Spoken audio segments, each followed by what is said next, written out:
আজকে আমরা শুরু করব ক্লাস 5 এর একটি গল্প, ইংরেজির একটা গল্প। লেসন 5 এ রয়েছে। তার নাম হচ্ছে মাই স্কুল ডেজ। আজকে আমরা এই গল্পটি বাংলাতে এক্সপ্লেন সহ পড়ব, বাংলার অনুবাদ সহ পড়ব। এখানে কিছু গুরুত্বপূর্ণ ওয়ার্ড রয়েছে, সেই ওয়ার্ডের মিনিং গুলো আমাদের জানতে হবে, সেই মিনিং গুলো জানবো। তো গল্পটা শুরু করা যাক। গল্পটির নাম হচ্ছে মাই স্কুল ডেজ, আমার স্কুলের দিনগুলি। তো চলো শুরু করা যাক। One morning One morning, I went to Baliganj Government High School with my maternal uncle.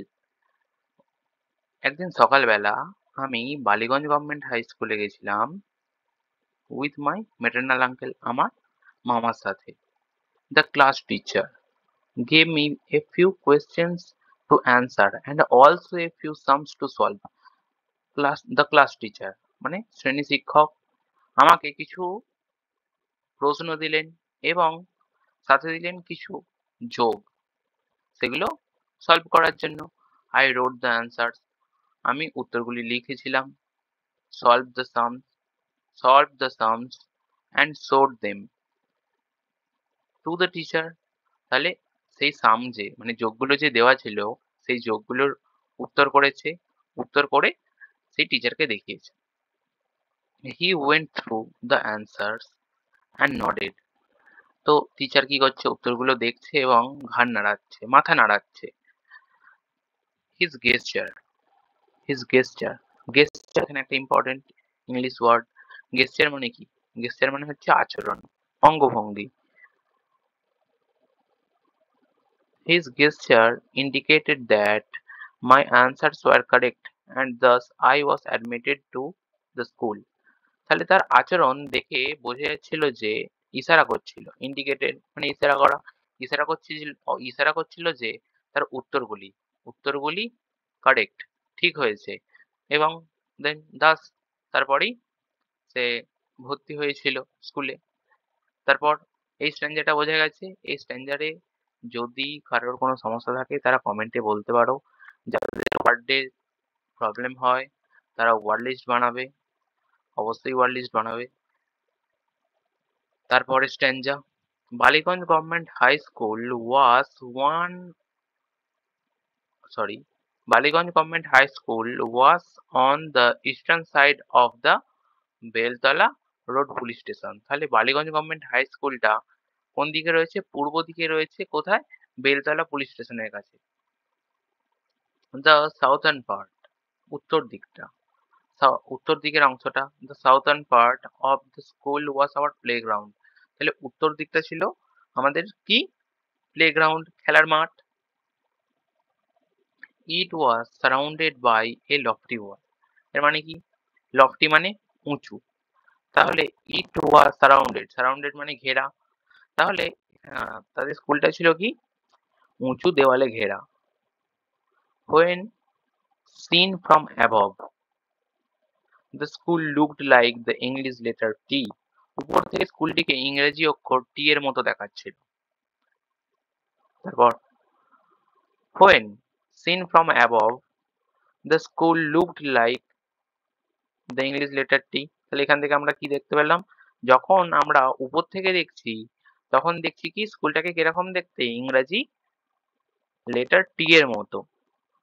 The vertical part of the T was the hall of the school and the horizontal part of the letter was formed by the row of classrooms. তাহলে এখানে কি বলছে? the vertical part, vertical মানে কি? এখানে vertical একটা word, এখানে ওয়ার্ডের মিনিং দেওয়া থাকে ইজি করে। Going straight up on a flat base. তাহলে এর মানে কি? ভার্টিক্যাল মানে হচ্ছে উলম্ব। the vertical part of the T was the hall of the school. তাহলে টি এর উলম্ব অংশটা ছিল কি? স্কুলের হল। এবং and the horizontal মানে অনুভূমিক, horizontal part of the letter was formed by the row of classrooms. তাহলে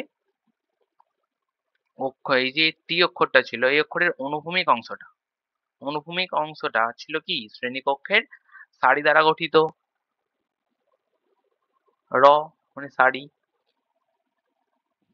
The annual prize distribution ceremony. The annual prize distribution ceremony was held in this hall, which had a gallery as well. তাহলে বার্ষিক এই হলটিতে বার্ষিক পুরস্কার বিতরণী অনুষ্ঠান অনুষ্ঠিত হতো, যার একটি কি ছিল গ্যালারিও ছিল। Feasts on occasion of Saraswati Puja were also arranged here. Feast on occasion of Saraswati Puja. তাহলে এই হলটিতে সরস্বতী পূজা উপলক্ষে এখানে কি হতো ভোজ সভারও আয়োজন করা হতো। I still remember the experience of watching a Shakespearean play in this hall. এই হলটিতে শেক্সপিয়ারের একটি নাটক দেখার অভিজ্ঞতা আমার এখনো মনে আছে। এক্সপিরিয়েন্স মানে অভিজ্ঞতা, ওয়াচিং মানে দেখা। I still remember the experience of watching a Shakespearean play. Play মানে এখানে প্লে মানে খেলা না, এখানে প্লে মানে হচ্ছে নাটক। In this hall. তাহলে আমার মনে আছে কি আমার মনে আছে শেক্সপিয়ারের একটা নাটক দেখার অভিজ্ঞতা। The play was the merchant of Venice. তাহলে এখানে যে নাটকটা হয়েছিল সেই নাটকটার নাম কি the merchant of Venice. A few scenes from which were performed by a couple of foreign. এখানে ফরেন একটা ইম্পর্টেন্ট ওয়ার্ড। ফরেন মানে কি ফরেন মানে হচ্ছে বিদেশি। Belonging to a country other than one's own. তাহলে যে বা যারা আমাদের দেশের না বা অন্য দেশের, যেমন আমরা হচ্ছি ইন্ডিয়ার, তেমন তারা যদি কোনো আমেরিকার হোক বা রাশিয়ার লোক হোক, তারা যদি আমাদের দেশে আসে তাহলে ওরা কারা? ওরা হচ্ছে ফরেনার্স, বিদেশি। তাহলে foreign actors called Greenberg and Selim. The play was the merchant of Venice, a few scenes from which were performed by a couple of foreign actors called Greenberg and Selim. তাহলে যার কয়েকটি দৃশ্য যার কয়েকটি দৃশ্য Greenberg এবং সেলিম নামে কয়েকজন বিদেশি অভিনেতা দ্বারা অভিনীত হয়েছিল। তারপর কি বলছে? A Charlie Chaplin movie was also screened here once. তাহলে এখানে কি হয়েছিল? একবার চার্লি চ্যাপলিনের একটি সিনেমাও এখানে প্রদর্শিত হয়েছিল। তাহলে আমাদের এখানে ইউনিট ওয়ানটা কমপ্লিট হলো। ইউনিট ওয়ানটা কমপ্লিট হলো, তারপর এখানে আরো রয়েছে, এখনো পুরোপুরি শেষ হয়নি। এরপরে আমরা অ্যাক্টিভিটি গুলো করবো।